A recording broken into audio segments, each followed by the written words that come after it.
तो आर्टिकल 370 पर supreme court में समाअत जारी है। इस बीच पीडीपी सदर महबूबा मुफ्ती ने कहा है कि ऐसे लोग हैं जो पूछते हैं कि मैं सुप्रीम कोर्ट में दफा 370 मामले की समाअत के दौरान क्यों नहीं हूं। उनको मैं बताना चाहती हूं कि यह हमारे लिए एक जज्बाती मसला है। महबूबा कहती हैं कि मैंने अभी तक वहां बैठकर लोगों को 370 के खिलाफ बात करते देखने की हिम्मत नहीं की, लेकिन अब मैंने फैसला किया है कि मैं खुद वहां जाऊंगी। शेख अब्दुल्ला की तारीफ करने के बारे में उन्होंने कहा कि 370 पर सुप्रीम कोर्ट का फैसला एक इम्तिहान है। ये इस बात का इम्तिहान है कि आया शेख अब्दुल्ला ने दो कौमी नजरिए को मुस्तरद करते हुए हिंदुस्तान के साथ इत्तेहाद करने का फैसला सही किया था। एक तरफ सियासी जमातों में सुप्रीम कोर्ट की समाअत का क्रेडिट लेने का मुकाबला है, तो दूसरी तरफ पार्टियों के लीडरान की जानिब से बयानात दिए जा रहे हैं। आर्टिकल 370 की बहाली की जंग लड़ रहे हैं, लेकिन लोगों को इस फैसले के लिए तैयार रहना होगा जो उनकी तवक्कुआत के खिलाफ आए। इस तरह के बयान भी दिए जा रहे हैं।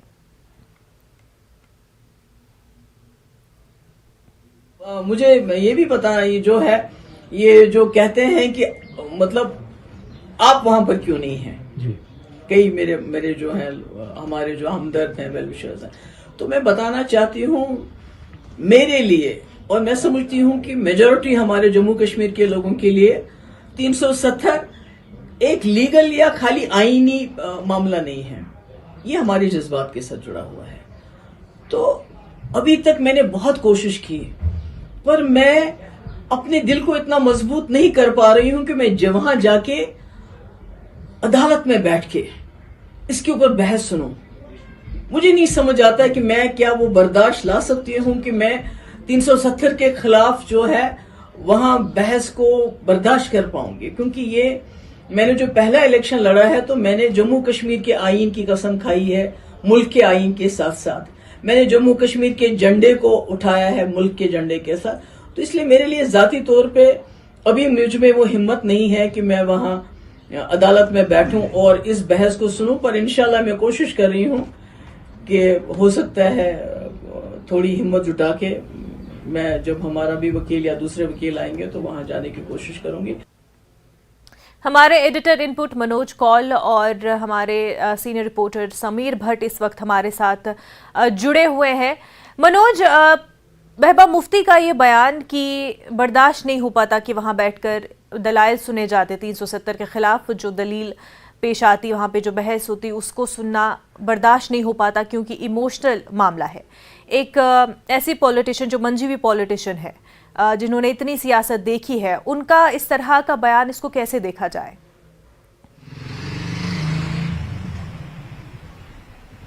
हाँ, देखें मनोज साहब, जिस तरह का महबूबा मुफ्ती ने आज बयान दिया है, इसका एक पस मंजर है। उन्होंने ऐसे ही ये बयान नहीं दिया है। हमने देखा कि पिछले कई दिनों से, जब से सुप्रीम कोर्ट में जब सुनवाई चल रही है, हमने देखा कि नेशनल कॉन्फ्रेंस के चाहे डॉक्टर फारूक अब्दुल्ला हों या उमर अब्दुल्ला हों, वो सुप्रीम कोर्ट में मौजूद रहे। कुछ और सियासतदान भी वहां देखे गए, और खासतौर पर मैं इनका जिक्र करना चाहूंगा।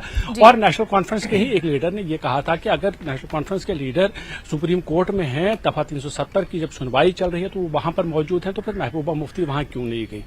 यानी आज महबूबा मुफ्ती ने उस तरह की एक सफाई देने की कोशिश की है कि वो भी चाहती हैं कि दफा 370। मनोज, आपको यहाँ पर रोकना चाह रहे हैं, अमित शाह खिताब कर रहे, सीधा रुख करते हैं। कहा गया है कि मंत्रिपरिषद लोकसभा के प्रति जवाबदेह, इसलिए इसी अनुच्छेद 75 को प्रतिबंधित करने के लिए लोकसभा के नियमों के नियम 198(1) से 198(5) तक मंत्रिपरिषद में अविश्वास का प्रस्ताव रखने की प्रक्रिया नियत की गई है।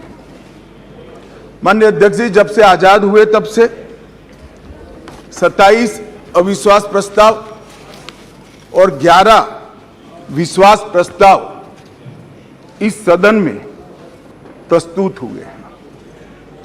कई बार सरकारों का बहुमत जाने की स्थिति में सदन के विपक्ष के सदस्य अविश्वास प्रस्ताव लेकर आते हैं।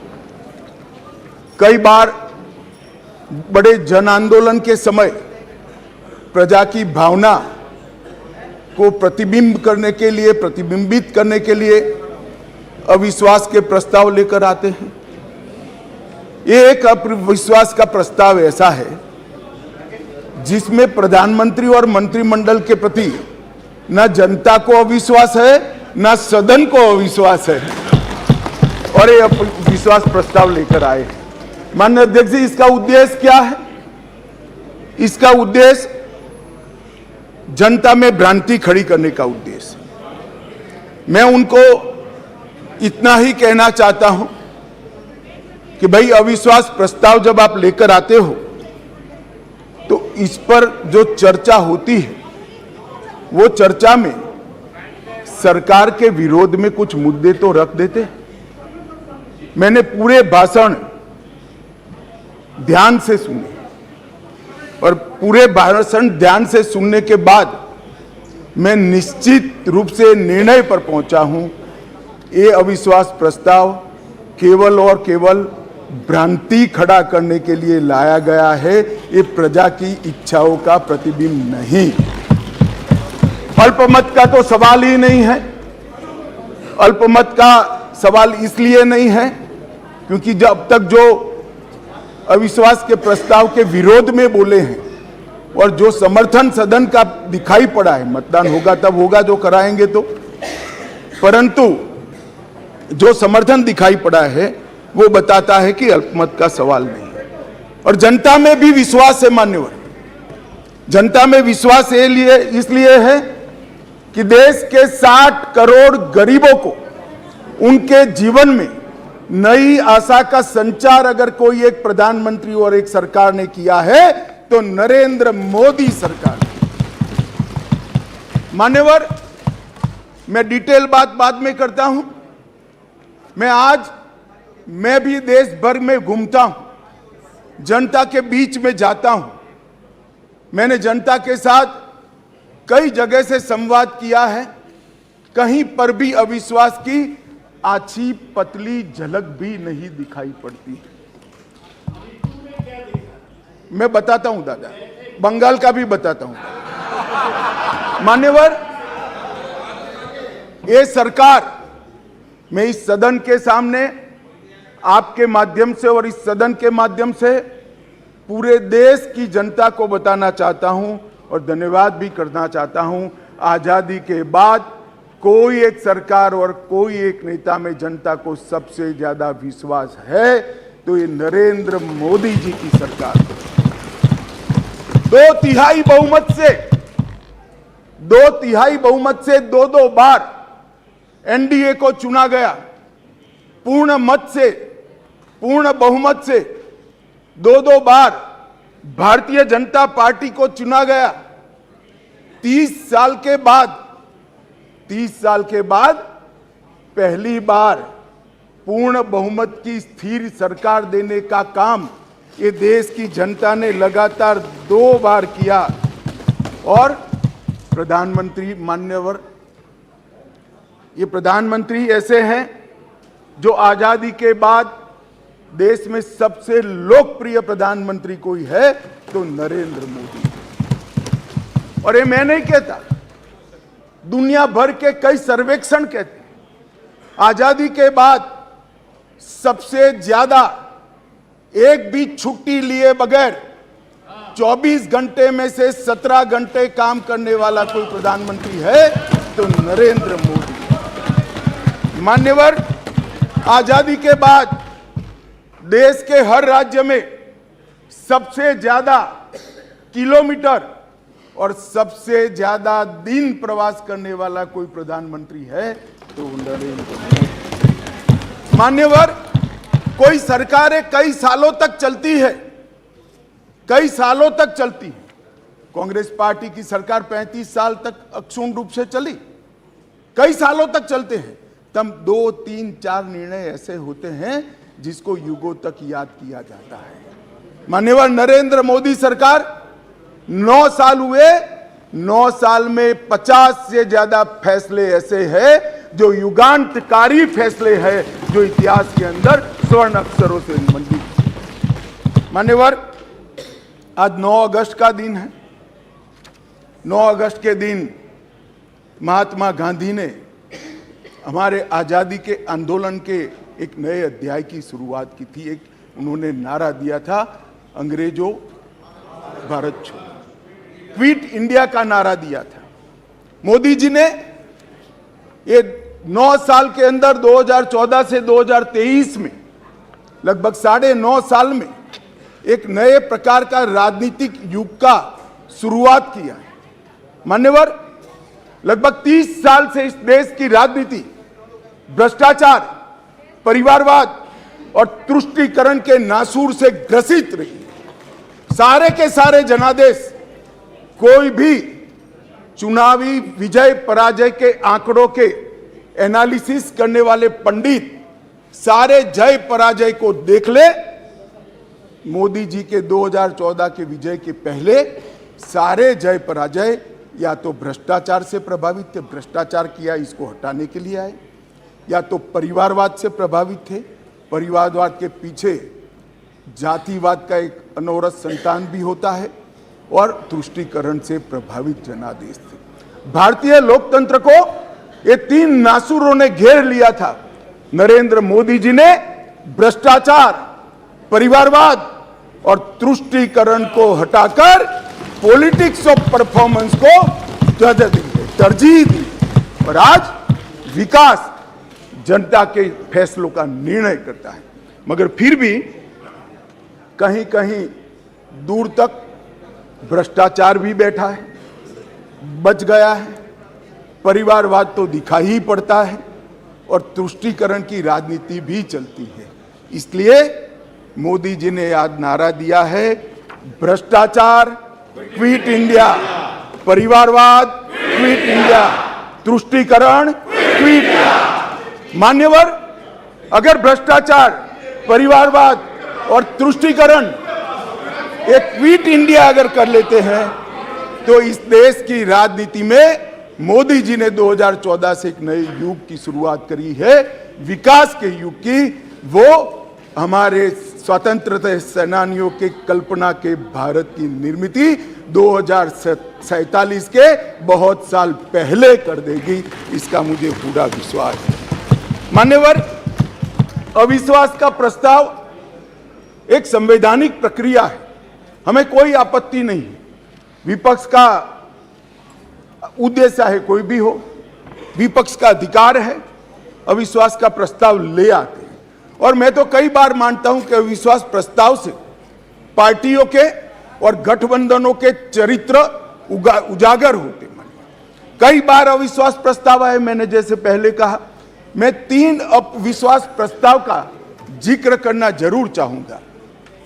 2 अविश्वास प्रस्ताव है यूपीए सरकार के खिलाफ, जो हम विपक्ष में थे तब लेकर आए थे, और एक अविश्वास प्रस्ताव एनडीए सरकार के खिलाफ था, जो यूपीए जब विपक्ष में थी तब ले गए।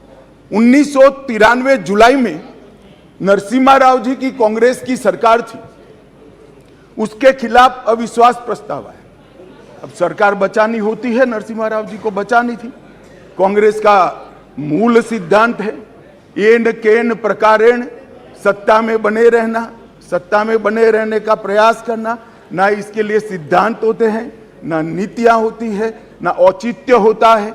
मान्यवर, नरसिम्हा राव जी की सरकार अविश्वास प्रस्ताव जीत गई, और बाद में कई लोगों को जेल की सजा हुई, स्वयं नरसिम्हा राव जी को हुई, क्योंकि झारखंड मुक्ति मोर्चा को घूस देकर अविश्वास प्रस्ताव पर विजय प्राप्त करी। आज कांग्रेस भी है, कांग्रेस भी वहां बैठी है, और झारखंड मुक्ति मोर्चा भी वहां बैठा है। मान्यवर, 2008 में मनमोहन सिंह जी विश्वास प्रस्ताव लेकर आए। विश्वास प्रस्ताव के वक्त भी एक बार यहां पर बरोबर देश में वातावरण हो गया था कि इनके पास बहुमत नहीं है, बहुमत था भी नहीं। और मान्यवर, इस सदन ने उस वक्त सबसे कलंकित घटना देखनी पड़ी, सांसदों को करोड़ों रुपए की घूस देनी पड़ी, और हमारे ऑनेस्ट सांसद वो रुपया लेकर पीठ के सामने आए और कहा कि हमें संरक्षण चाहिए, हमें रुपया ऑफर किया गया, और वो सरकार बचा ली।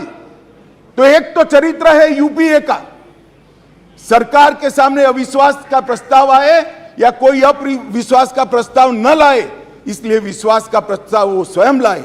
इसमें से बचने के लिए सारे सिद्धांत, सारा चरित्र, सारे लोकसभा के नियम कानून, हमारी परंपराएं, इसको त्याग कर येन केन प्रकारेण सत्ता को संभालना और सत्ता पर काबिज रहना। इसके सामने मान्यवर दूसरा एक उदाहरण है। 1999 में अटल जी की सरकार थी और अविश्वास प्रस्ताव आया मान्यवर। ये जो कांग्रेस ने किया वो हम कर सकते थे, क्योंकि 93 में नरसिम्हा राव जी ने देश के सार्वजनिक जीवन को एक एग्जाम्पल पूरा कर दिया था कि सरकार ऐसे भी बचाई जा सकती है, करोड़ों रुपया देकर भी बचाई जा सकती है। हम भी कर सकते थे, मगर हमने नहीं किया मान्यवर, हमने नहीं किया।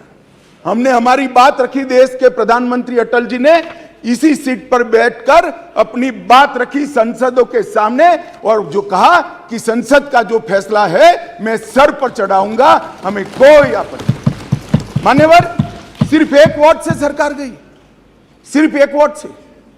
क्या हम यूपीए और कांग्रेस की तरह बचा नहीं सकते थे?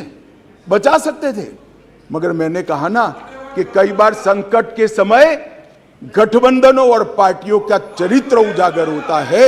यूपीए का चरित्र सत्ता बचाने के लिए भ्रष्टाचार करने का चरित्र है और भारतीय जनता पार्टी और एनडीए का चरित्र सिद्धांतों के लिए राजनीति करने का चरित्र है। मान्यवर, उस वक्त मुझे ठीक याद है, मैं संसद में नहीं था, सदस्य नहीं था, बहुत सारे सीनियर सदस्य होंगे उस वक्त। मान्यवर, एक ही वोट का फर्क था और अंत में गिरधर गोमांग के वोट को हमारे उड़ीसा के पूर्व मुख्यमंत्री उस वक्त मुख्यमंत्री से शपथ ले चुके थे और वोट डालने आए थे। वो वोट को वैलिड गिनना या न गिनना, मगर मान्यवर आप जिस आसन पर बैठे हो इसकी भी गरिमा का एनडीए ने पालन किया था। हमने कोई दबाव नहीं बनाया, एक वोट हमारे विरुद्ध में गया, हमारी सरकार चली गई। मगर आज मैं फिर से कहना चाहता हूं गौरव गोगोई जी को, मगर जनता है जो सब देखती है, जनता है जो सब जानती है। एक वोट से हमारी सरकार गई, एक वोट से हमारी सरकार जरूर गई, परंतु अंत में क्या हुआ? बहुत बड़े बहुमत के साथ अटल जी फिर से देश के प्रधानमंत्री। मान्यवर, हमारे एनडीए का कुनबा मोदी जी के नेतृत्व में, भारतीय जनता पार्टी मोदी जी के नेतृत्व में हम देश में सिद्धांतों की राजनीति को प्रस्तावित करने के लिए राजनीति में है। येन केन प्रकारेण सत्ता को बचाने के लिए राजनीति के अंदर नहीं है। और ये आउटसोर्स मुलाजमीन के मामले पर हिमाचल प्रदेश में सियासी गर्मागर्मी जारी है। नेशनल हेल्थ मिशन यानी एनएचएम के 3 आउटसोर्स मुलाजमीन बीजेपी ने सुखू हुकूमत को निकाले जाने पर सख्त हमला किया। सीएम ने कहा कि आउटसोर्स मुलाजमीन की तैनाती ठेकेदार के जरिए की जाती है, उन्हें बरतरफ करने का तनाजा कोई बड़ा तनाजा नहीं है, जिस पर बीजेपी ने सीएम के बयान को गैर जिम्मेदाराना करार दिया और उन्हें गैर हसास करार दिया। कई महकमों में अब भी आउटसोर्स मुलाजमीन काम कर रहे हैं। ऐसे में बीजेपी लोकसभा इंतखाबात की खातिर इस मामले को छोड़ती हुई नजर नहीं आ रही। हमारे नुमाइंदे रणबीर इस वक्त हमारे साथ जुड़ चुके हैं। रणबीर, सवाल तो ये किया जा रहा है यहाँ पर कि जो हेल्थ सेक्रेटरी है, क्यों ऐसा है कि जो आउटसोर्स मुलाजमीन है उनको क्यों मजबूर किया जाता है ऑफिसर्स की तरफ से, उनके जो पर्सनल कामकाज है, उनके रेजिडेंस के काम है, उनको क्यों उन कामों के लिए कहा जाता है?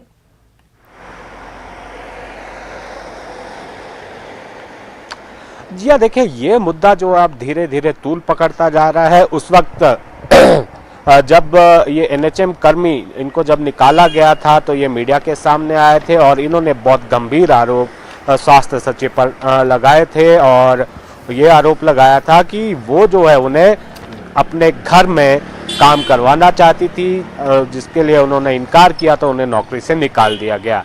इस मामले पर जब एमसुदा से बात करनी चाहिए तो वो मीटिंग का हवाला उन्होंने दिया और उनके दफ्तर में किसी मीडिया कर्मी को बात करने नहीं दी गई। और इसके बाद जब ये मामला भाजपा की तरफ से भी उछाला गया, कुछ और संगठनों ने उठाया, जो आउटसोर्स कर्मी है वो लगातार सवाल उठा रहे हैं। सोशल मीडिया पर भी एक जो है अब इस पर कई तरह के सवाल उठाए जा रहे हैं। और मुख्यमंत्री ने जिस तरह से कहा, हालांकि मुख्यमंत्री ये कह रहे हैं कि उनकी जो ग्रीवेंसेस है, उनकी शिकायतें जो है वो सुनी जाएगी, लेकिन ये जो है कंपनी की तरफ से अपॉइंटमेंट इनकी जो है नियुक्ति होती है। लेकिन बड़ा सवाल यहाँ पर ये उठता है कि रोजगार देने का वायदा यहाँ पर करके जो है कांग्रेस सत्ता में आई थी, लेकिन जब इस तरह का प्रकरण हो जाता है, इस मामले की जांच करने के बजाय जो है यहाँ पर मुख्यमंत्री की तरफ से केवल ये कहा जाता है कि ऐसा विवाद होना जो है कोई बड़ी बात नहीं है। तो जाहिर सी बात है कि विरोधियों के हाथ में जो एक मुद्दा, लाजमी ने एक और इल्जाम लगाया है कि पहले ही सीएम से भी इस मामले में शिकायत की गई थी, लेकिन कोई कार्रवाई नहीं हुई।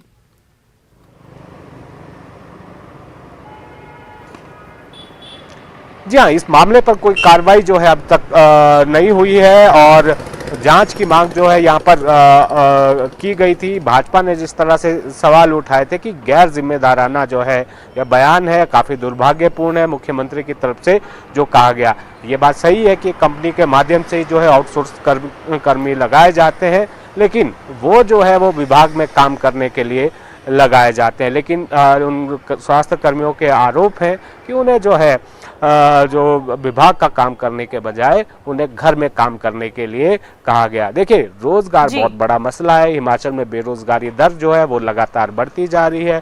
कांग्रेस जो है सत्ता में इसी वायदे के साथ आई थी कि नौकरियां दी जाएगी, 1 साल में 1 लाख नौकरी की बात कही गई थी। बजट में भी ये कहा गया था कि 30,000 जो है सरकारी क्षेत्र में, 60,000 के करीब जो है निजी क्षेत्र में रोजगार दिया जाएगा। जाहिर सी बात है कि अगर हम सियासी समीकरण देखें तो 2024 में जो है ये मुद्दा जो है जरूर बन सकता है। हालांकि इसमें देखना होगा कि इस मामले में अब क्या कुछ निकल कर आएगा, लेकिन इतना जरूर है कि राज्य सरकार को घेरने का मौका जो है विपक्ष के पास एक और मौका जो है विपक्ष के पास है। और लेकिन यहाँ पर जो बात जो स्वास्थ्य कर्मियों ने कही है, उस मामले की जो है जांच होनी चाहिए थी कि उनके जो आरोपों में कितनी सत्यता है। अगर ये बात सही है तो इससे बड़ा दुर्भाग्य हो नहीं सकता कि कोई IAS अधिकारी अपने रुतबे का जो है इस्तेमाल करते हुए उन्हें अपने घर में काम करने के लिए मजबूर करता है और उनकी मजबूरी का फायदा उठाता है। अब अगर ऐसी बात जो है कैमरे के सामने जो निकाले गए कर्मी कहते हैं तो ये बहुत बड़ी बात है। तो निश्चित तौर पर राज्य सरकार को इस पे संजीदा होकर इसमें बहुत बड़ी बात हो जाती है, क्योंकि जिस हेल्थ सेक्रेटरी की बात की जा रही है उनके हवाले से पहले ही एक स्कैम की जो तनाज़े में वो घिरी हुई हैं, और उसके बाद इस तरह का मामला सामने आना और भी ज़्यादा जो है सीरियस हो जाता है। रणबीर, तमाम जानकारी के लिए आपका बेहद शुक्रिया। महासंग्राम 2024 में फिलहाल इतना ही, पर आप देखते रहे न्यूज़ 18 जम्मू कश्मीर लद्दाख हिमाचल। आदाब।